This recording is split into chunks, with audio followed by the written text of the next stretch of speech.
He thought it was just another stop, another front porch, another package. But in the quiet cul-de-sac of Sycamore Heights, one delivery driver's ordinary afternoon spiraled into violence. An HOA wife stormed out, hurled accusations, and attacked him on his own route. What she didn't know was that his dashcam was recording every second. And what that dashcam revealed wasn't just an assault.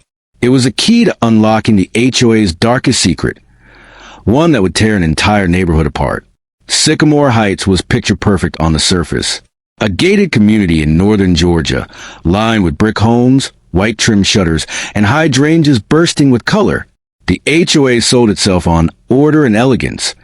Driveways had to be pressure washed every spring, mailboxes polished, lawns mowed to precisely 3 inches.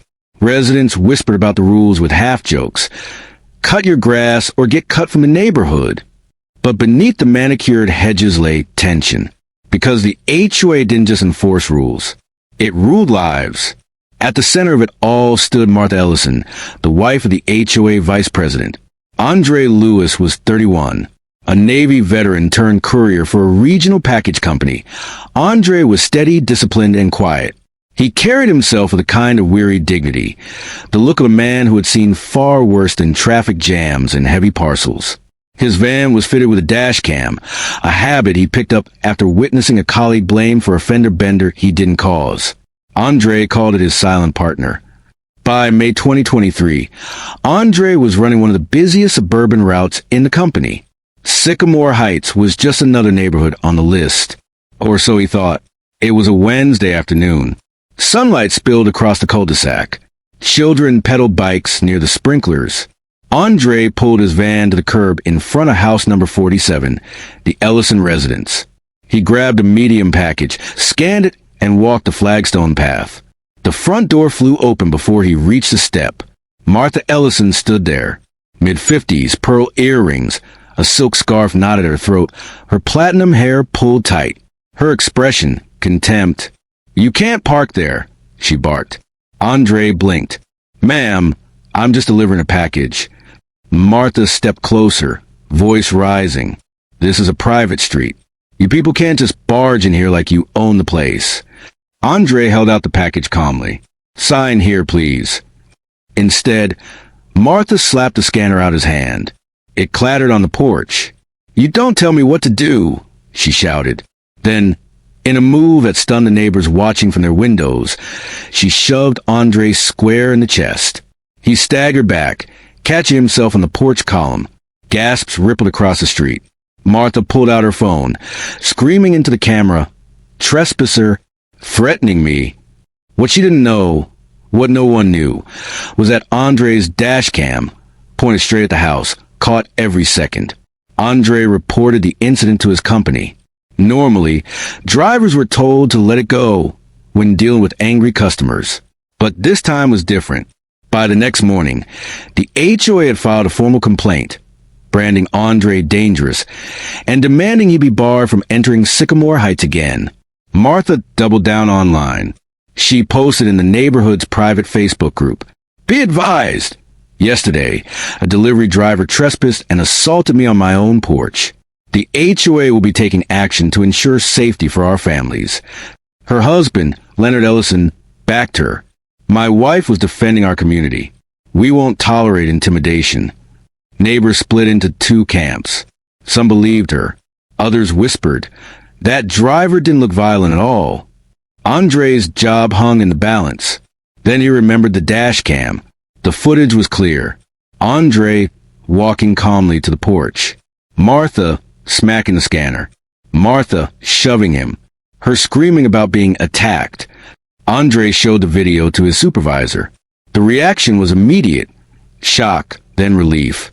"You just save your job, man." But Andre didn't stop there. On a friend's advice, he posted the clip anonymously on Reddit. By evening, it went viral. HOA wife attacks delivery driver. Gets caught on dashcam. Millions watched. And for the first time, the Ellisons weren't in control of the narrative.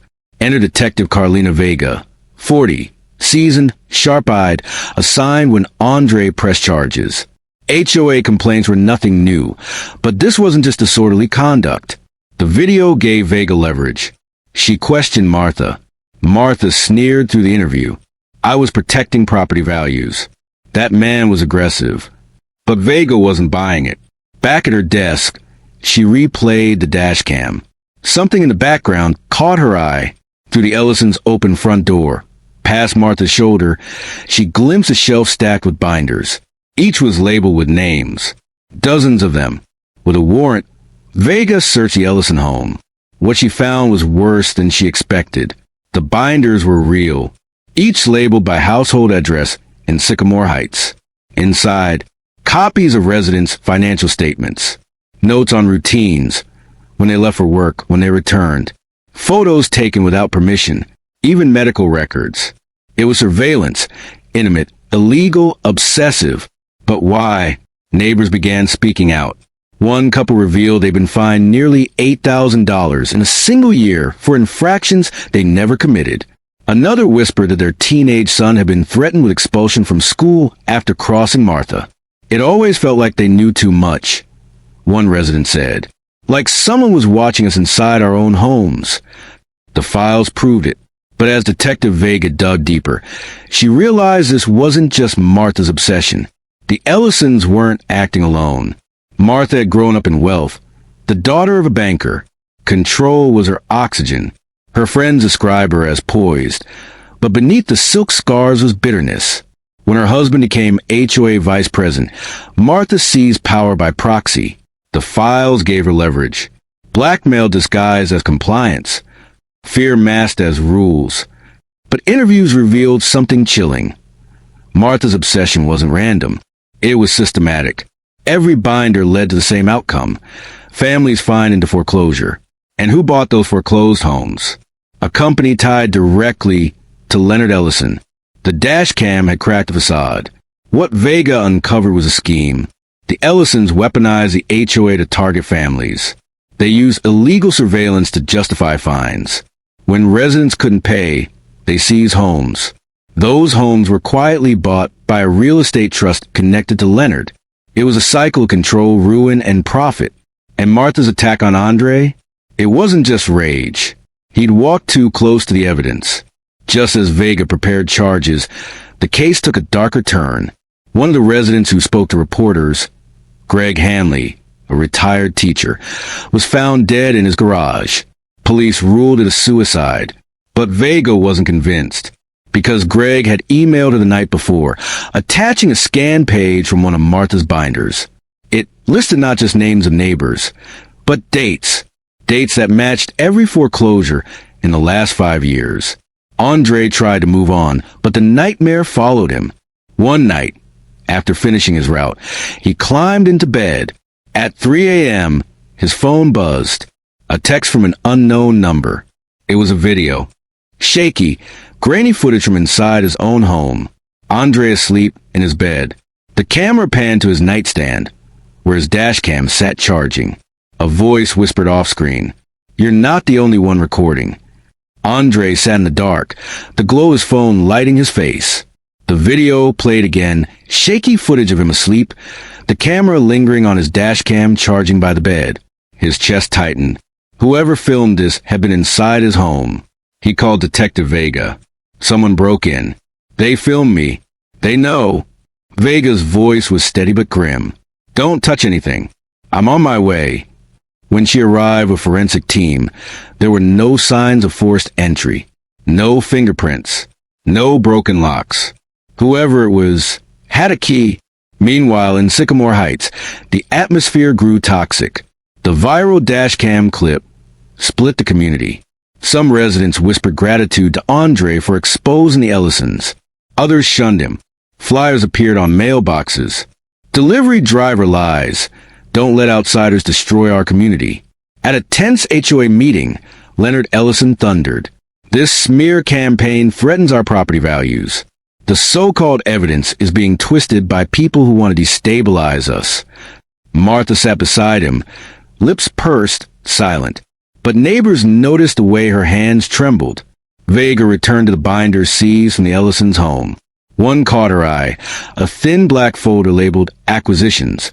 Inside, a spreadsheet of addresses. notes on delinquent fines, dates of foreclosure sales, and signatures from a shell company, Hawthorne Properties LLC. Hawthorne had purchased nearly a dozen foreclosed homes in Sycamore Heights over 5 years, each one tied to families who had clashed with the HOA. The kicker? Hawthorne's listed manager was a law firm where Leonard Ellison's brother was a partner. The scheme was bigger than fines. It was organized theft. Andre's employer called him in. "We're getting complaints," his supervisor said, sliding over printouts. Social media posts accusing Andre of harassment, drug use, even theft. Andre's jaw tightened. "That's all lies." His supervisor sighed. "I believe you, but corporate doesn't like bad publicity. Keep your head down, all right?" When Andre left the office, his tires had been slashed. Pinned under the windshield wiper was another Polaroid. This one showed him sitting in his kitchen the night before, eating dinner. Vega questioned a security contractor who patrolled Sycamore Heights. Derek Shaw, a former cop. He admitted he'd been hired by the HOA to monitor suspicious activity. Suspicious like what? Vega asked. Shaw shrugged. "Whatever they told me to. Usually families behind on dues. Or people who didn't fit in." But when pressed, Shaw claimed he never broke into Andre's house. Vega wasn't sure. Shaw had the skills, the keys. But was he a pawn or something more? Behind the Ellisons' closed doors, pressure mounted. Reporters hounded Martha. Protesters marched outside the gates of Sycamore Heights, waving signs. End HOA corruption. One night, a neighbor overheard shouting. Leonard's voice, "You're ruining everything." Martha's voice cracking. "I was just protecting us." They don't understand. Later, when she was spotted gardening, neighbors noticed bruises on her wrist. For the first time, the woman who terrorized them looked fragile. Andre met Vega at a diner on the edge of town. He looked worn, dark circles under his eyes. "They won't stop. They're inside my house. I don't know how much more I can take." Vega slid over copies of the Hawthorne files. "This isn't just about you. Or Martha. This is systemic. They've been forcing families out for years, buying their homes, flipping them for profit." Andre clenched his fists. "So, what do we do?" Vega leaned forward. "We find the next family on their list. We protect them, and we catch the Ellisons in the act." The files pointed to Lot 62, the Kim family. Recent fines, $12,000. Alleged violations, unapproved paint color, overgrown hedges, unauthorized shed.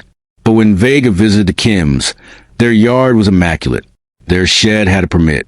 The violations were fabricated. Mrs. Kim whispered, "They told us if we didn't pay, they'd take our house." My husband wanted to fight, but then we started getting letters. Photos of our children at school. We're terrified. Andre felt his stomach twist. Their nightmare was spreading. Vega devised a plan. If the Ellisons were using intimidation, they'd likely send someone to the Kim's home next. Andre volunteered to park nearby. Dashcam running, disguised as a routine delivery. 3 nights later, a black SUV idled outside the Kim's home. Andre's dashcam captured 2 men stepping out, dressed in black, carrying envelopes. They taped one to the Kim's door and sped off. Inside the envelope, photos of the Kim children and a typed note. Final warning, vacate or suffer consequences. Vega traced the SUV to a rental company. The contract was signed by Hawthorne Properties, but the ID used for pickup wasn't Leonard Ellison's. It was Martha's. Vega stared at the paperwork. Martha wasn't just complicit. She was operational. She wasn't a pawn. She was an architect. Andre's paranoia deepened. He stopped sleeping. He boarded up his windows. He carried his dashcam everywhere, recording even when walking to the store. One night, his phone buzzed again. Another video. This one showed him at the diner with Detective Vega, laughing, handing her a folder. The message below, "You're already compromised." At dawn, Vega's phone rang. A frantic officer on the line. "Detective, there's been an incident at the Ellison residence." She raced to Sycamore Heights. Police cars surrounded the Ellisons' mansion. Inside, in the foyer, Leonard Ellison lay dead. A gunshot wound to the chest. Martha was nowhere to be found. On the marble floor beside Leonard's body was a binder. It wasn't labeled by address. It was labeled Andre Lewis. Detective Vega crouched beside Leonard Ellison's body. Blood pooled across the marble tiles, seeping into the grout. The gun lay inches from his hand. Too neat, too staged. Single shot, chest cavity, the coroner muttered, but the angle's strange. Doesn't look self-inflicted. Vega's eyes shifted to the binder resting beside the body. Its bold label, Andre Lewis. Inside were photos of Andre's house, timestamps of his deliveries, even copies of his military discharge papers. It looked damning. Too damning. Chapter 2, The Accusation. By morning, whispers spread like wildfire. Local news anchors reported. Police investigating the murder of HOA Vice President Leonard Ellison. Sources confirm a binder of evidence implicating delivery driver Andre Lewis was recovered at the scene. Andre woke to pounding on his door. Officers cuffed him before he could protest. "Wait! I didn't do anything," he shouted as neighbors peeked from behind curtains. The mugshot hit social media within hours. The man once hailed as a hero was now a suspect in murder. Chapter 3, Vega's Dilemma. Detective Vega sat in the interrogation room across from Andre. His hands trembled, knuckles white against the steel table. "They're framing me," he whispered. "You know that." Vega believed him, but her captain was under pressure. The binder was too specific. The DA wanted charges. "You need to help me, Andre," she said quietly. "If you're innocent, we need to find Martha. She's the key." Andre's eyes narrowed. "Then let me help you find her." Chapter 4, Martha on the Run. Meanwhile, sightings of Martha trickled in. A woman matching her description buying gas in Augusta. A hotel clerk in Savannah swore she checked in under a false name. CCTV footage showed a platinum-haired figure boarding a Greyhound bus headed south, but none of the leads stuck. It was as if Martha was always one step ahead. Chapter 5, The Psychological War. Andre was released on bail, but remained under watch. His world shrank. Reporters camped outside his home. Strangers hurled insults online. One night, he found another envelope on his porch. Inside, a photo of himself in handcuffs, taken during his arrest. On the back, scrawled in shaky handwriting, "You'll take the fall. I'll disappear clean." Andre crushed the photo in his fist. Martha was taunting him. Chapter 6, Digging Deeper. Vega traced Hawthorne Properties further. Bank records revealed offshore accounts. Payments to consultants. One name leapt out. Derek Shaw, the private security contractor she questioned earlier. He had access to keys, knowledge of cameras, ties to the Ellisons. When Vega confronted him, Shaw smirked. "I don't know what you're talking about. Families pay dues. I enforce rules. That's it." But Vega noticed a faint smear of fresh paint on his boots, the same color as Akim's freshly vandalized fence. Chapter 7, Andre hunts back. Andre couldn't sit idle. He revisited the diner where he'd once met Vega. The waitress slipped him a note. "Guy in a black SUV asked about you. Left this." The note inside the envelope. "You want answers? Meet me. Midnight. Old Mill on Route 9. Andre hesitated. It screamed trap, but he needed the truth. Chapter 8, The Mill. The old textile mill loomed in the dark. Windows shattered, graffiti scrawled across brick walls. Andre parked, dashcam rolling. He stepped inside, flashlight slicing through the dust. "Hello," his voice echoed. A figure emerged in the shadows. A man, gaunt, jittery. "My name's Paul Jensen," he whispered. "I used to work for Hawthorne. I know what they're doing." Before Andre could respond, headlights flared through the broken windows. Engines roared. Black SUVs. Chapter 9, The Escape. "Run!" Jensen shouted. Andre sprinted through the mill, his footsteps pounding. SUV doors slammed, men shouting. A gunshot cracked, echoing off steel beams. Dust rained from the rafters. Andre dove behind a pillar, heart hammering. He scrambled through a broken door, Jensen close behind. But when Andre reached the van, Jensen was gone. In his place, tucked under the wiper, was another envelope. Chapter 10, the envelope. Andre tore it open, hands shaking. Inside was a single page torn from a binder. It wasn't his. It was Martha's. Her photo, her fingerprints. And at the bottom, in typed black ink, primary handler, Derek Shaw. Chapter 11, the twist. Andre showed the page to Vega. She paled. This changes everything. Shaw wasn't just enforcing. He was controlling. And Martha, she wasn't running from us. She was running from him. If Shaw was a handler, then Martha might not have been the architect after all. But before they could piece it together, Vega's phone buzzed. A text message. No number. Just one photo. Leonard Ellison's corpse. Fresh blood pooled beneath it. The caption. Round 2. Chapter 12. Cliffhanger. Vega rushed to the coroner's office. Leonard's body had already been processed, embalmed, secured. Yet the photo on her phone was new. The blood in the image hadn't dried. Someone had staged the body again. As she stood in the morgue, Andre beside her, the lights flickered. A sound echoed from the far end of the hall. The metallic squeak of a gurney wheel. And then, faint but unmistakable, a woman's voice carried through the darkness. You should have left me alone.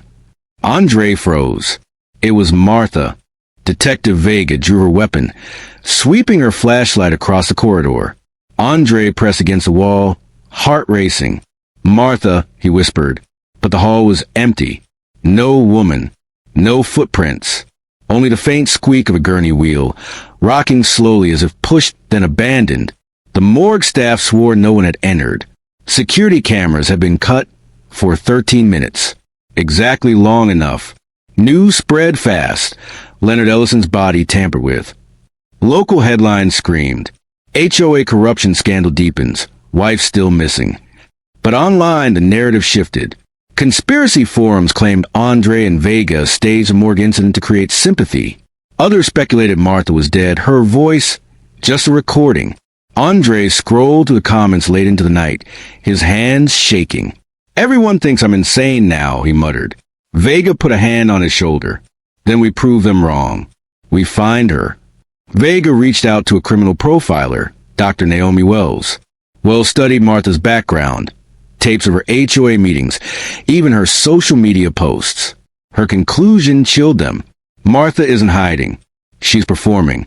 She needs her audience. Fear gives her power. The morgue stunt wasn't to vanish. It was to remind you she's in control. Andre swallowed hard. So she's going to keep playing. Wells nodded. Until she gets the ending she wants. Vega focused on Derek Shaw. Phone records linked him to Hawthorne Properties. Surveillance logs matched dates of threats to families. But when brought in for questioning, Shaw smirked. You think Martha's your problem? She was sloppy. I keep things clean. Vega leaned forward. Then why does every road lead back to you? Shaw's smirk faltered for just a second. Because I built the roads. Andre returned home to find his living room ransacked. On his couch sat a single binder labeled Lewis. Inside, alongside the usual photos and notes, was something new. A page of handwriting. His handwriting. It was a copy of his old Navy psych evaluation, where he'd admitted to bouts of insomnia and anxiety. But the signature at the bottom wasn't his. It was forged. The implication was clear. Martha was planning a narrative of instability. The Kims, the family Vega had once identified as the HOA's next targets, suddenly vanished. Their house stood empty. Mail piled at the door. Their car abandoned in the garage. Neighbors whispered they must have left town. But Vega found no forwarding address, no credit card use, no cell activity. It was as if the family had been erased. Andre muttered, "That's what she does, makes people disappear." A package arrived at Vega's precinct. No return address. Inside, a VHS tape labeled 1998 HOA. They borrowed an old player and watched. The footage showed a younger Leonard and Martha, along with early HOA board members, sitting in a smoky backroom. Leonard's voice. If we keep foreclosures flowing, Hawthorne will reward us handsomely. Martha leaned into the camera, smiling. And if anyone resists, we remind them why rules matter. Vega exhaled. This goes back decades. One night, Andre noticed a car tailing him after a late shift. He pulled into a gas station. The car stopped too. Andre approached, fists clenched. The window rolled down, revealing Martha. Her hair disheveled, eyes wild, but her voice calm. You think you're the hero, but you're just another file. Another pawn. Andre's breath caught. What do you want? Martha smirked. To watch you lose. Before he could react, the car screeched away. Vega devised a sting. She set up surveillance at the Kims' abandoned home, suspecting Martha or Shaw would return. For 3 nights, nothing. Then on the 4th, motion sensors triggered. A figure entered through the back door, carrying a flashlight. Vega whispered into her radio. Target in sight. Move in. But when the lights flooded the house, the figure wasn't Martha or Shaw. It was Paul Jensen, the jittery man who'd once warned Andre at the mill, and duct-taped across his chest was a note. You're next. They cut the tape free. Paul gasped for breath. They made me. I was just supposed to scare people. But it's bigger. They're buying whole towns, whole developments. Shaw, he's just one branch. Vega pressed. Where's Martha? Paul's eyes flicker with fear. She's not running. She's leading. And she has something you can't stop. Before he could explain, headlights flashed outside. Gunfire erupted. Paul slumped forward, blood staining his shirt. After the shooting stopped, Vega found another envelope tucked under Paul's arm. Inside, a glossy photo of the Kim children, bound and gagged, sitting in a dimly lit room. On the back, written in Martha's precise script, come find them. Alone. Andre and Vega sat in Vega's car, the photo between them. Andre's voice trembled. She has the Kims. She's daring us. Vega nodded grimly. This isn't about leverage anymore. It's a game. Andre whispered. Then what's the end game? Before Vega could answer, her phone buzzed with a video notification. It was a live feed.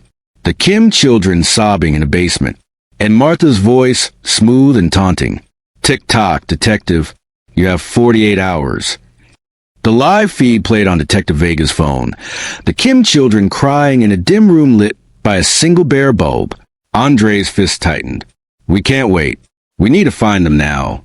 Vega's mind raced. Martha wouldn't risk broadcasting from her own home. This was staged, but where? The background gave clues. Concrete walls. A metal door with peeling blue paint. The faint hum of machinery. Andre leaned closer. That's not a house basement. That's industrial. Vega pulled up city records of abandoned properties tied to Hawthorne. 3 matched. An old canning factory near the river. A decommissioned power substation. A storm shelter complex built in the 1980s. They split tasks. Vega dug through old schematics. Andre combed through his Dashcam archives, cross-referencing routes near those buildings. At 2 a.m., Andre froze. He found footage of a black SUV parked outside the canning factory. The same plate spotted near the Kim's house weeks before. That's it, he said. It has to be. The factory loomed, rusted and silent, vines clawing up its brick face. Andre and Vega parked 2 blocks away, moving in undercover darkness. Inside, their flashlights cut through dust and silence. The air stank of mold and oil, then faint sobbing. They followed the sound to a locked metal door, peeling blue paint. The same door from feed. Andre's heart pounded. They're in there. Vega tried the handle. Locked. She readied her gun. We're going in. They kicked the door open. Empty. Just a chair, a camera on a tripod, and speakers playing a loop of pre-recorded sobs. Andre's stomach dropped. It's a setup. On the chair sat another envelope. Inside, a Polaroid of the Kim children, bound and gagged. Today's date scrawled on the back. And beneath it, you're chasing shadows. As they exited the factory, headlights flared. Black SUVs boxed them in. Derek Shaw stepped out, flanked by armed men. Detective, hero driver, Shaw sneered. You just can't quit, can you? Vega raised her weapon. Where are the kids? Shaw chuckled. Safe. For now. But Martha? She's gone rogue. Even I can't control her anymore. Andre spat. Then why are you still playing her game? Shaw's smile faded. Because if she burns, we all burn. A gunfight erupted. Bullets shattered windows. Andre and Vega dug behind a rusted beam, returning fire. One of Shaw's men dropped. Another clipped Vega's arm, blood seeping through her sleeve. Andre dragged her toward the van. We need to move. They sped off, tires screeching. Shaw's SUVs followed for miles before peeling away into the night. In the silence, Vega pressed her wound. They're fracturing. Shaw's scared of Martha. That means she's dangerous in ways we don't understand. Andre muttered. We're running out of time. The next morning, Andre woke to his phone buzzing. Another video. This time, Martha herself appeared, disheveled but smiling coldly, seated in front of a binder-laden desk. You think you're closing in, but you don't know the truth. Leonard wasn't a victim. He was a traitor. Shaw is my enemy. He's my proof. She leaned closer. And the children? They're not pawns. They're leverage. For something much bigger than you can imagine. The video cut out with coordinates flashing briefly on the screen. The coordinates led to the outskirts of a neighboring county, an abandoned subdivision, half-built, streets paved but homes never finished. The place was eerie. Empty shells of houses, skeletal frames, weeds reclaiming the streets. Andre whispered, This looks like a graveyard. Vega scanned the area, or a staging ground. In one unfinished house, they found signs. Food wrappers' footprints, a discarded child's shoe. The Kims had been here. But they were gone now. Digging deeper into Hawthorne's files, Vega uncovered the truth. This wasn't just about Sycamore Heights. Hawthorne was acquiring abandoned subdivisions statewide, each tied to HOA foreclosures, each scrubbed of families who resisted. And at the top of the pyramid, listed in a confidential memo, was a single entity, the Magnolia Initiative. Martha wasn't just a rogue wife. She was a node in a machine much larger, one that turned neighborhoods into leverage for political and financial power. Andre stood in his kitchen, staring at his dashcam on the counter. This started with a slap, just a slap. And now kids are missing, people are dead, and I'm one step from losing my mind. Vega placed a hand on his shoulder. You kept recording. That's why we know what we know. That's why they're scared of you. Andre's voice cracked. Then why do I feel like we're already too late? That night, a live stream link hit Vega's email. The Kim children again, crying in a dark room. But this time, Martha sat beside them. She looked directly into the camera. You want them alive? Bring Andre. Alone. No police. No detective. No games. You have 24 hours. She stroked Sophia Kim's hair as the little girl flinched. If you don't, the next video you see will be the last. Andre stared at the screen, his stomach turning. It's me she wants, he said quietly. Not you, not the cops. Just me. Vega shook her head. It's a trap. You go in alone, you won't come out. Andre's eyes hardened. If I don't, those kids don't come out either. The screen flickered, one last frame before the feed cut. A calendar pinned to the wall behind Martha, circled in red. The date wasn't today. It was tomorrow, and scrawled beneath it in marker, final relocation. Andre paced his living room, phone clutched tight. She said alone, if I bring anyone, she'll kill them. Detective Vega leaned against the counter, her bandaged arm throbbing. She's manipulating you. That's what she does. Andre's eyes burned. She's got kids, Vega. I don't get to sit this out. Vega hesitated, then slid a flash drive across the table. Take this. Miniature Dashcam. Hide it on you. If you walk into that building, at least the world will see what happens. Andre nodded. His throat was dry. The coordinates led Andre to another ghost development. Streets paved, foundations poured, houses half-built, then abandoned during the 2008 crash. He drove his van slowly, headlights off. The silence was suffocating. At the end of a cul-de-sac stood a model home, windows boarded, door ajar. Andre whispered into the hidden mic Vega had given him. "I'm here." Then he stepped inside. The living room was lit by a single hanging bulb. Martha Ellison stood in the center, elegant even in disarray. Her scarf frayed, her lipstick smudged. Beside her, the Kim children sat bound, tear-streaked faces illuminated by the light. Martha smiled coldly. "You came, just like I knew you would." Andre's jaw tightened. "Let them go. This is between you and me." Martha tilted her head. "Oh, Andre, you still think you're the hero, but you're just evidence." Martha circled him slowly. Leonard was weak. He thought this was about money. But it's bigger. The Magnolia Initiative doesn't just buy homes. They reshape communities, decide who belongs, who gets erased. Andre's fist clenched. "And the kids? What do they have to do with that?" Martha leaned close, whispering, "Fear is leverage. Their parents will sign anything. And once they're gone, the house is ours." She straightened, eyes flashing. "You caught me once on your little camera. This time, you'll record exactly what I want." Martha gestured. Two masked men dragged in a tripod with a camera already recording. She shoved Andre into the chair.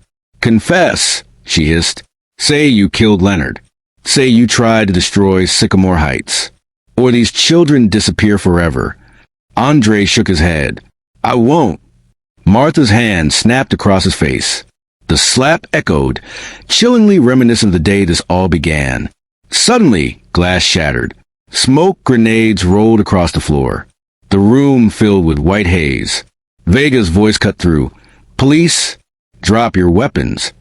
Gunfire erupted. The masked men scattered, Martha shrieking. Andre lunged, grabbing the Kim children, shielding them with his body. Bullets ripped through drywall. The bulb overhead burst, plunging the room into chaos. By the time the smoke cleared, two of Shaw's men were down. The children sobbed in Vega's arms. But Martha? Gone. A back door splintered open, tire tracks fresh in the dirt outside. Andre cursed under his breath. She's always one step ahead. Vega checked her watch. No, she wants us to follow. She left on purpose. As officers swept the house, Andre noticed something under the chair he'd been tied to. A hard drive, tape beneath. When plugged in later, it revealed encrypted folders labeled Sycamore Heights, Lot 62, Kim Family, Magnolia Initiative, Phase 2. But one folder stood out. Lewis A. Outcome. The file inside was a video simulation. Andre, digitally manipulated, confessing to Leonard's murder. Vega exhaled. Deep fake. They were going to broadcast this. Frame you completely. The documents also revealed dozens of other neighborhoods tied to Magnolia. Atlanta, Nashville, Dallas. The initiative wasn't just local. It was national. And every time a family resisted, the same playbook repeated. Surveillance, intimidation, foreclosure, disappearance. Andre muttered, "How many lives have they destroyed?" Vega whispered, "Too many." As dawn broke, Andre sat on his porch, exhausted. The Kim children safe for now. His phone buzzed. Unknown number. A video played. Martha again, but this time not in the basement. She stood in a glass-walled office high above a city skyline. Behind her, the Magnolia Initiative logo gleamed on a banner. "You think saving two children changes anything?" she sneered. "This is bigger than me. Bigger than you. The relocation has already begun." She leaned closer, eyes burning into the lens. "And next time, Andre, it won't be your dashcam that records the end. It'll be mine."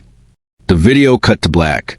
The video of Martha in the Magnolia high-rise wasn't just a taunt. Vega slowed the footage frame by frame. Reflections in the glass showed a skyline. Not Atlanta, not Nashville. Houston, headquarters. Vega muttered, "That's where she is." Andre's jaw set. "Then that's where this ends." 2 nights later, Andre and Vega stood across from a glittering tower downtown, the Magnolia Initiative's corporate offices glowing in the Texas night. Inside, The lobby bustled with security. The walls gleamed with banners.